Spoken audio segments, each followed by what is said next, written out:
प्रदेश में चुन चुन करके मुसलमानों के घरों दुकानों को निशाना भारतीय जनता पार्टी के राज में बनाया जा रहा है, जिसकी तस्वीरें हल्द्वानी से सामने आई, जिसकी तस्वीरें असम से सामने आ रही हैं और इसकी तस्वीरें उत्तर प्रदेश से भी लगातार सामने आ रही हैं। पर जहां चुन चुन करके मुसलमानों को निशाना बनाया जा रहा है, तो वहीं पीड़ितों का साफ तौर पर यह कहना है कि असम सरकार या जहां बीजेपी शासित राज्य है, वहां चुन चुन करके निशाना बनाने के बजाय एक कतार में मुसलमानों को खड़ा करे और गोली मार दे। ये कहना है उन लोगों का जिनके आशियाने को छीनने का काम किया गया है, खासतौर पर असम सरकार द्वारा, जहां रातों रात उनके सर से छत छिन गई और जहां दिल्ली जैसी जगह पर 0 डिग्री सेल्सियस रात की ठिठुरती ठंड बता रही है। तो ऐसी ठिठुरती ठंड में जिनका आशियाना उजड़ा, वो एक प्लास्टिक के तंबू में रात बिताने के लिए मजबूर हो चुके हैं, क्योंकि उनके आशियाने को छीनने का काम असम सरकार द्वारा किया गया है। किस तरीके से पीड़ितों का बयान सामने आ रहा है, एक बार इस पर नजर डालते हैं। सरकार ने हमारे घर तोड़ दिए हैं, हम अपने बच्चों को लेकर कहां जाएं, सब कुछ तोड़ दिया है। सरकार की तरफ से जो घर मिला था उसे भी तोड़ दिया गया। आप देखिए इतनी कड़ाके की ठंड में कितनी तकलीफ में यहां रहना पड़ रहा है। हम पर यह जुल्म क्यों? जिनकी आंगन में इस तरह प्लास्टिक के तंबू में रहने दिया था, अब वे यहां भी जाने के लिए कह रहे हैं। हम कहां जाएंगे? सरकार इस उम्र में हमें शांति से रहने के लिए थोड़ी जमीन दे या हमें मार डाले। असम के बाडद्रव हाईडुब्बी गांव की रहने वाली 73 साल की अमीना खातून कांपती हुई आवाज में ये कहती है, असम सरकार ने 19 दिसंबर को नगांव जिले के बाटवदार थाना क्षेत्र के सरकारी जमीन खाली कराने के लिए शांतिजान बाजार इलाके के आसपास 4 गांवों में बेदखली अभियान चलाया था।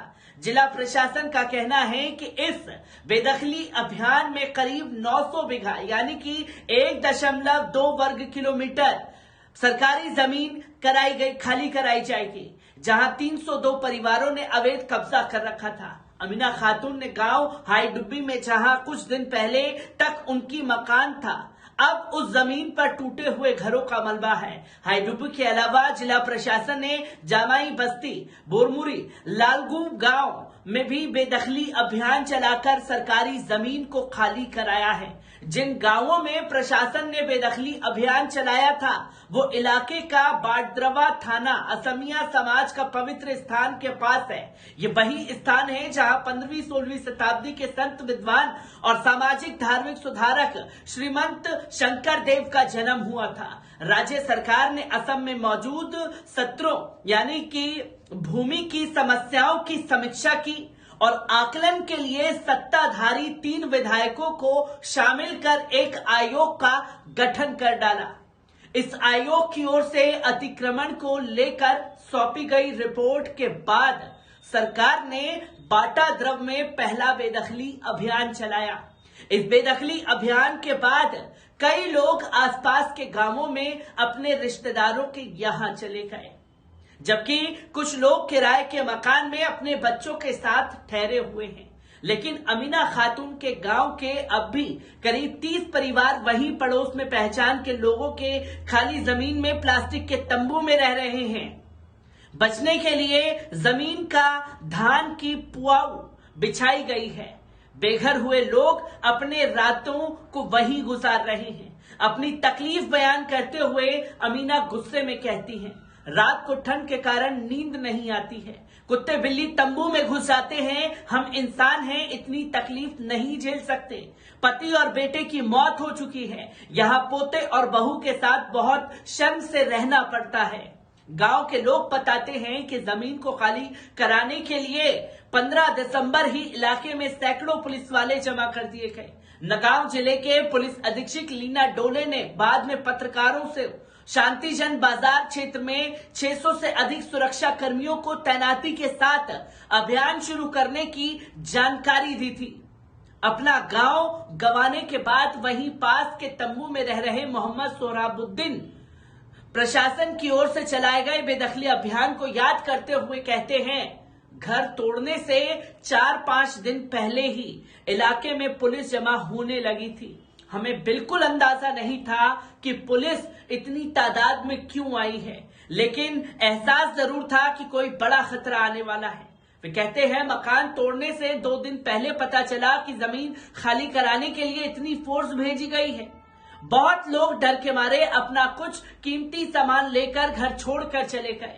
कोई कुछ नहीं बोला क्योंकि हमने देखा था कि दरंग जिले में कैसे गोलियां चली थी।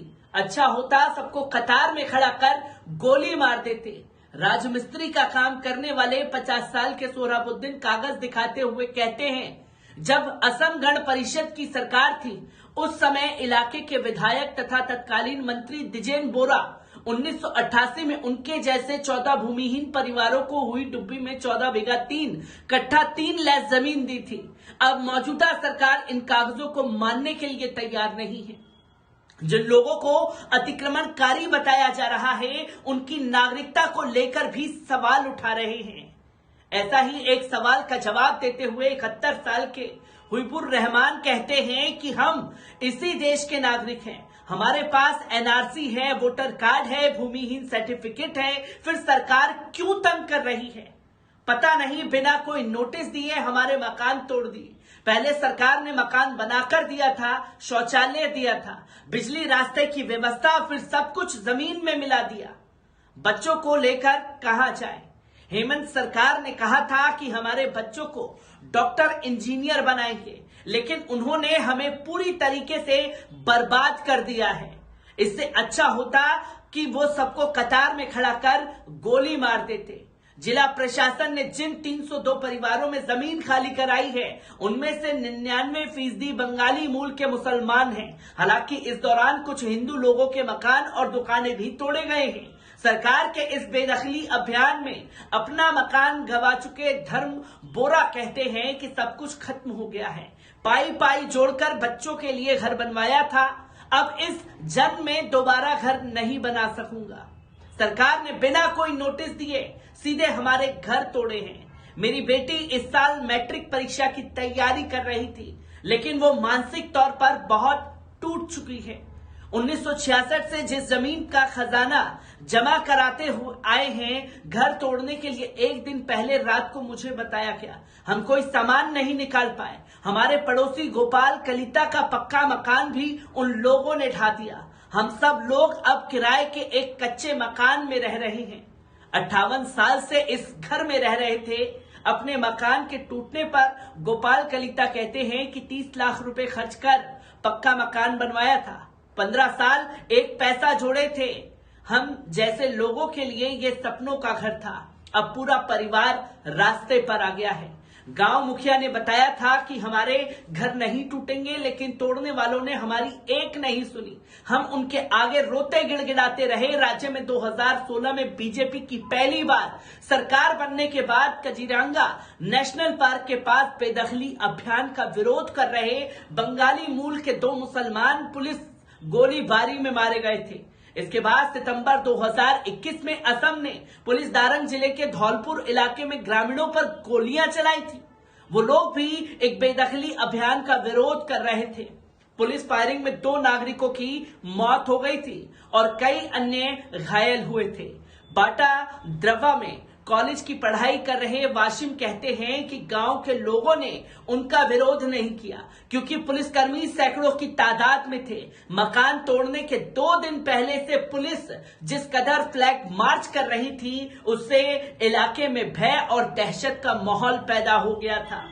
नगांव जिला प्रशासन का कहना है कि 80% से अधिक लोगों ने अपने घरों, दुकानों और अन्य ढांचों को खुद ही तोड़ दिया था और दूसरी जगह चले गए थे।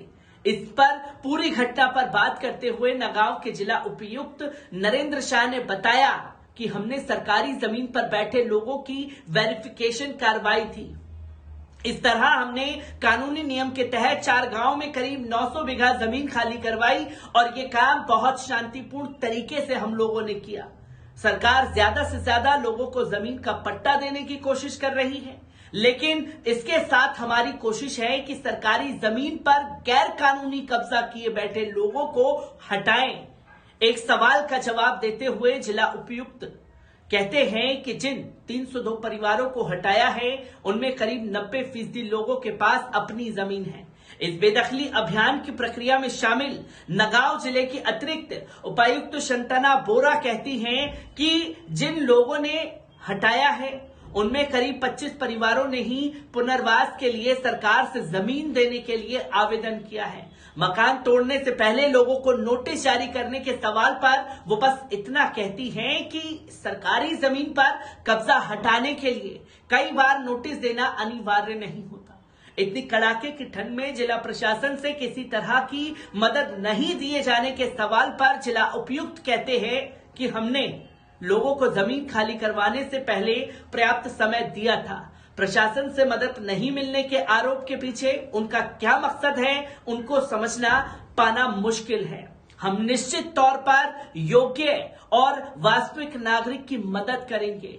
एक अन्य मामले में बाटाद्रव पुलिस स्टेशन के पुलिसकर्मियों की ओर से एक नागरिक के घर पर बुलडोजर चलाने से जुड़ी एक संज्ञान जनहित याचिका पर सुनवाई के बाद इसी मंगलवार को गुवाहाटी हाईकोर्ट ने राज्य सरकार को आदेश दिया कि वो प्रभावित व्यक्तियों को मुआवजा देने के लिए उचित निर्णय ले।